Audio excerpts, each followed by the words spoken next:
Hi guys, and today we're going to be building a Space Marine tactical squad. First of all, I want to say a huge thank you to Goblin Gaming for sending me this kit out for review. Please check the description box down below where you can check out Goblin Gaming's web store. This video is part 1 of a 2-part series. The first part of the video is going to be concerning how to build the Space Marines, and the second part is going to be going over how to paint the Space Marines. This video may seem a little basic to you hobby veterans out there, but please bear in mind that this is going to be aimed at how to build a Space Marine for the beginner. There may be more tips and tricks along the way in the next video in the series, so please stick with it guys.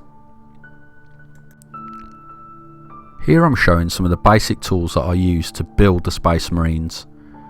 I use plastic cement glue, I use a pin vise to drill out the barrels. I also use a lighter as well guys, and I use that just to unblock the needle of the plastic glue when it gets clogged. I use a Swan & Morton hobby knife, and every time I work on a new kit I always change the blade to a new blade, as you can see I'm holding up there. I'm going to start off by building just one tactical marine. The first tactical marine I'm going to build is going to have a special pose. He's going to be holding a bolt gun with no ammo, and he's just about to reload the magazine for the bolt gun. The manual's really well made, it's really easy to follow along, so I look in the manual and make sure that I'm cutting out the right arm sections to form the pose that I want to form. I personally find it easier to cut off all the parts that I need to build the Space Marine before cleaning up all the nub marks, so that's what I'm doing here.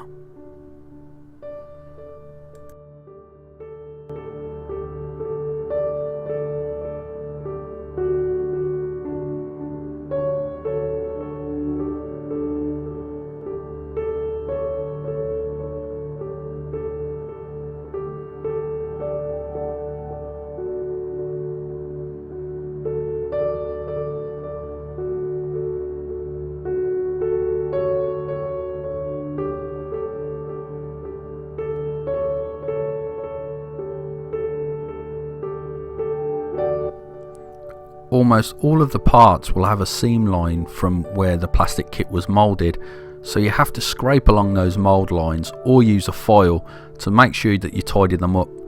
If you don't tidy them up now, when it comes to the painting stage they will stick out like a sore thumb and ruin what otherwise is a perfectly formed miniature.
When cutting the plastic parts off the sprues, it's always a good idea to actually leave the nubs behind and then tidy them up afterwards.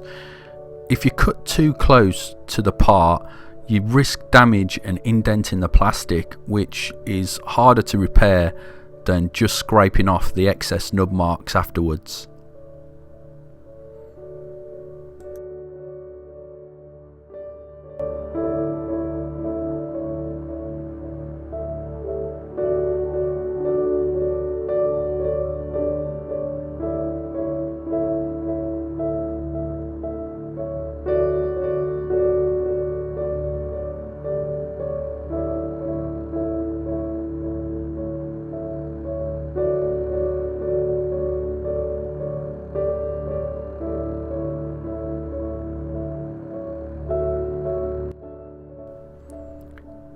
As you can see, I'm forming two piles.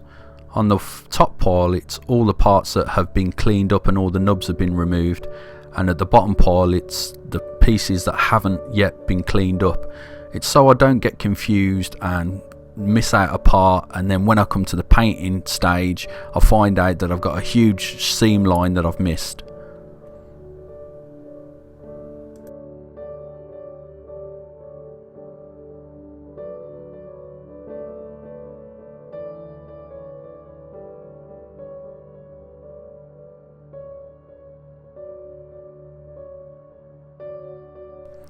The exhaust nozzles on the backpack are particularly a messy part where you cut them off from the sprue, so I had to come in with a file there just to sand them and get a smooth, even finish.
I highly recommend using plastic glue for two reasons.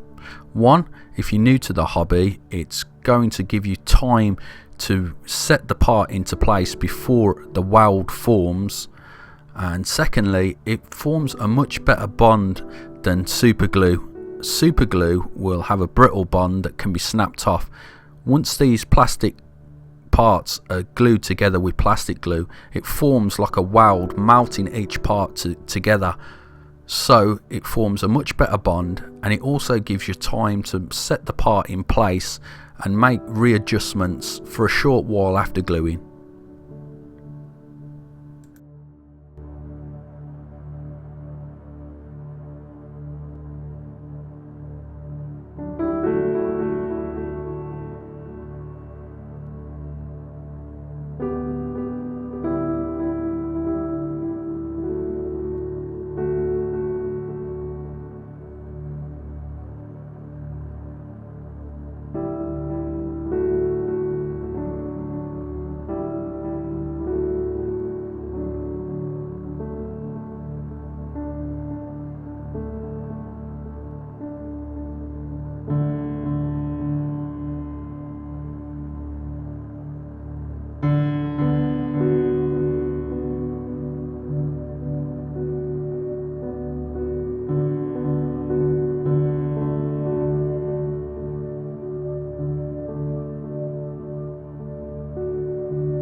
Here I'm using a pin vise which can be easily picked up off eBay for a couple of pounds.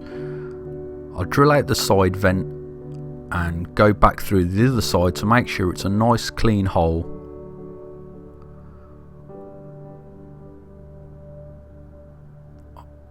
I line up the tip of the drill bit with the centre of the muzzle and slowly and gently drill a hole in the centre of the muzzle.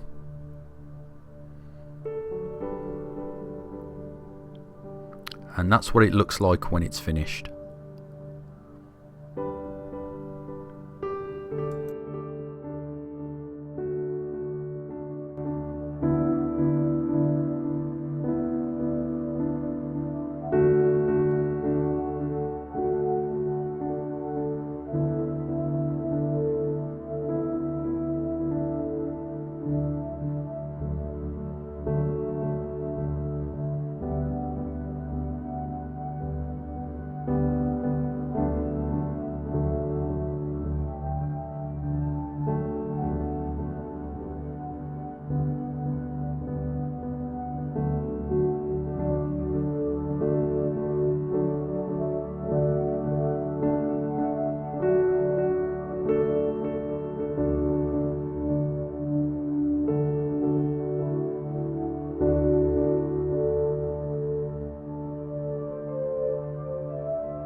And here we have our first tactical marine built, just about to reload that magazine, and looks pretty cool.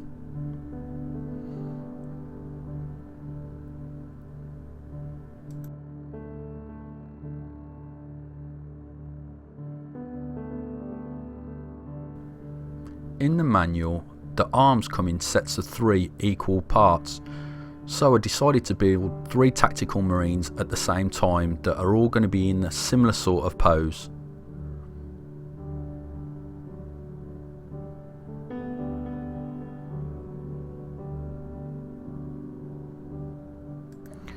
I'm also using a very old brush to put the plastic glue on the parts. It really speeds up time and helps me be more accurate. My glue's running out and it's hard to squeeze the glue out of the needle nozzle, so using an old cheap paintbrush and dipping it in the glue helps save time.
Unfortunately, I forgot to press record at the start of the building of the sergeant, so I've only got the end, but as you can see I've posed him with a pointing hand out there with a pointing finger, and I placed his plasma pistol pointing down a little.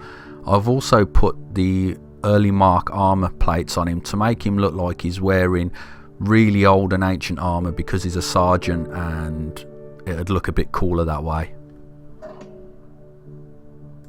Now I'm going to build the heavy weapon option for the tactical marines, and I'm going to be using the rocket launcher.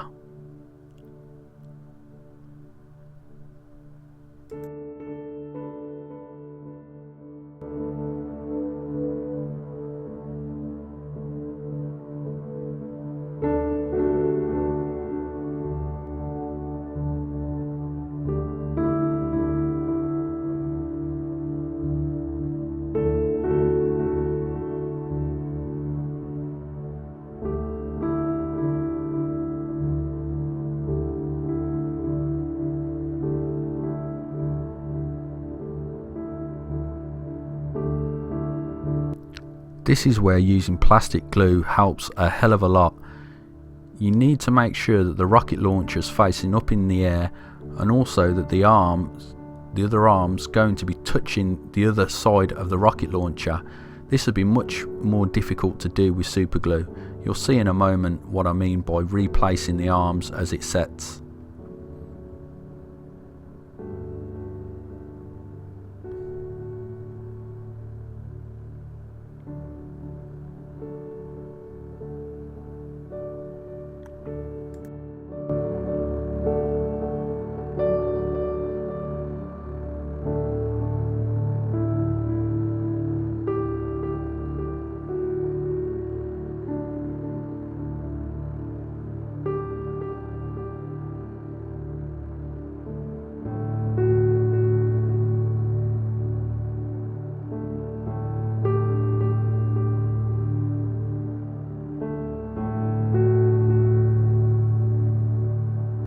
Here I'm making a special weapons marine from the squad, and I'm going to be using a melter gun for this squad.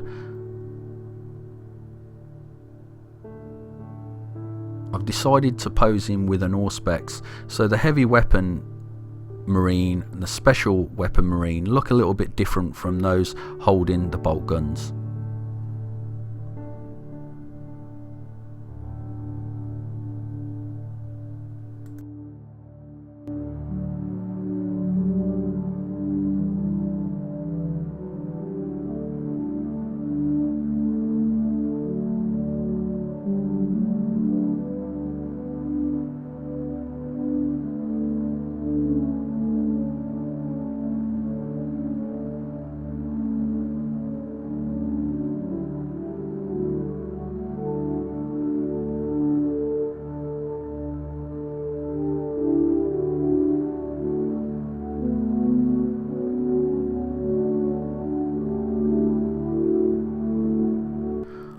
Off camera, I built 3 more tactical marines, exactly the same as I built the previous 3 tactical marines in this video, so I built them all together using the same arm options from the manual. So in total we have 7 bolt gun space marines, 1 special weapon marine with a melter gun, 1 heavy weapon marine with a rocket launcher, and we have the Sard with a plasma pistol pointing away to some Xenos scum ready to be shot to hell.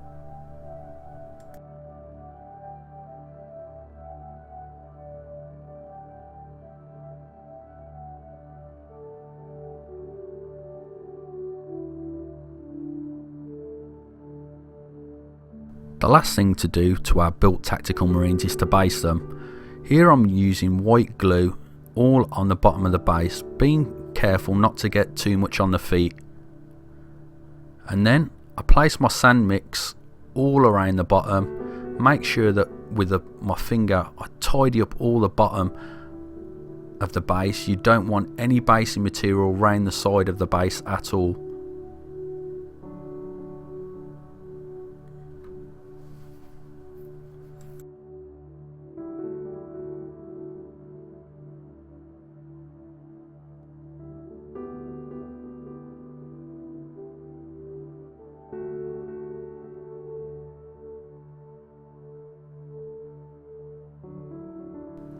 The last thing I do is I actually seal in the gravel mix from the top with a watered down PVA glue mix.